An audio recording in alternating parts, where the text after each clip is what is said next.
to Daily Focus on this beautiful Wednesday morning. I don't know if you had a chance to get out at daybreak this morning, but I was able to go out as the morning was just starting to dawn, and it felt like fall. It was very cool and had that fall feeling, a little nip in the air.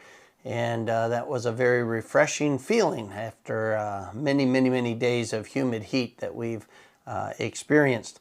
God has a purpose for all of it, and we're certainly thankful. I enjoy the fall weather. I just really do. It's always been my favorite time of year. So it gave me a little hint that fall is on its way. Summer is coming to a close. Certainly we see a little bit of that as the days are getting shorter. It's not getting light quite so early in the morning. But anyway, we're in Proverbs chapter 22. And I mentioned yesterday that really there's a clean break here, and there's going to be almost a turning of focus that Solomon is going to take, and those that participating in the writing of Proverbs.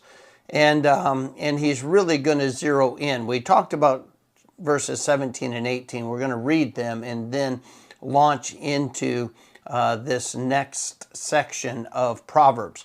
Proverbs chapter 22, verse number 17 says, "Bow down thine ear and hear the words of the wise, and apply thine heart unto my knowledge. For it is a pleasant thing if thou wilt keep them within thee. They shall withal be fitted in thy lips, that thy trust may be in the Lord. I have made known to thee this day, even to thee. Have not I written to thee excellent things and counsels and knowledge, that I might make thee know the certainty of my words of truth, that thou mightest answer the words of truth to them that send unto thee? Rob not the poor because he is poor, neither oppress the afflicted in the gate. For the Lord will plead their cause and spoil the soul of those that spoil them." So God is teaching us here in this transition to really focus on the path of wisdom. And Solomon tells his son here, I have been very careful to tell you what is wise.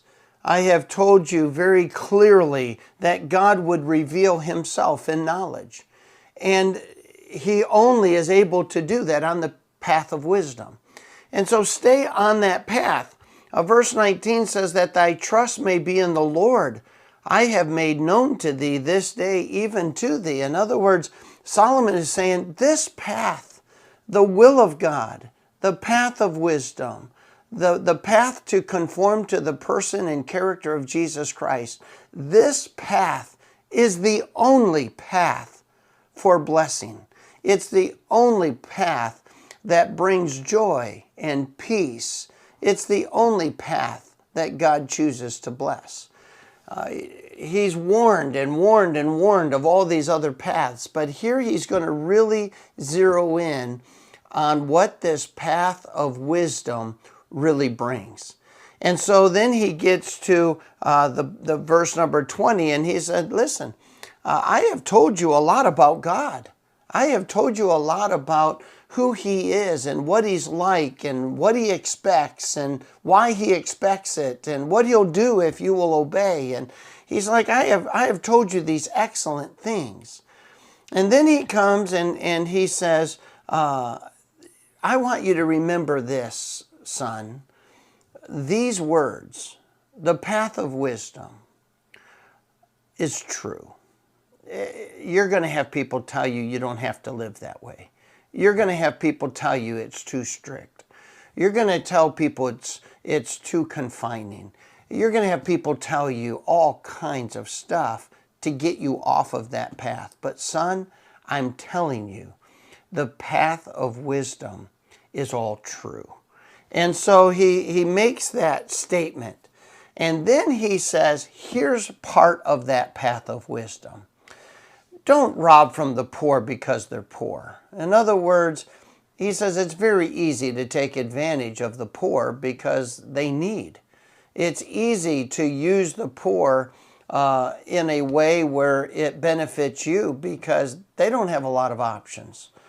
They tend to be more desperate for daily provisions. They tend to be more desperate for daily help. And the reason is because they don't have excess.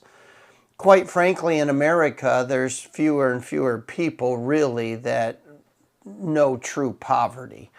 There are people who experience the consequences of poor money management. There are people who experience the consequence of selfish indulgence in the spending of their money. There are people who experience poverty in the sense of the fact that all their money goes to an addiction. And God is clear, it's not our job to enable people to live those lifestyles. In fact, be very careful that you don't become responsible for the irresponsible. And we talked about that before. But there are people in the world that are truly poor. For whatever reason, you can go all over the world and you can find people who just don't have. It's interesting that they're not sad. Most of them are very content and happy people. They just don't have. And every day they need to go and find food or find work enough to provide food for the day. And God says, listen, I want you to know something.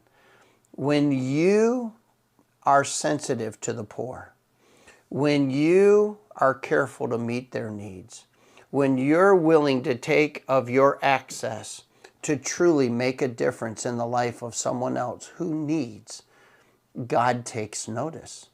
And I love what he says there in verse number 23, for the Lord will plead their cause. In other words, it's the Lord who promised to meet the needs of his people, especially those that are poor.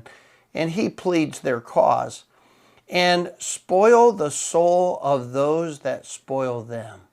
In other words, when you take that which God has entrusted to you to help them see that God is taking care of them who are poor, and you are God's agent to meet their needs so that God can be glorified, God notices that you were willing to do that, and he'll spoil you. And it's not that we spoil the poor to get spoiled. We spoil the poor because God gives us opportunity and he's commanded us to do that.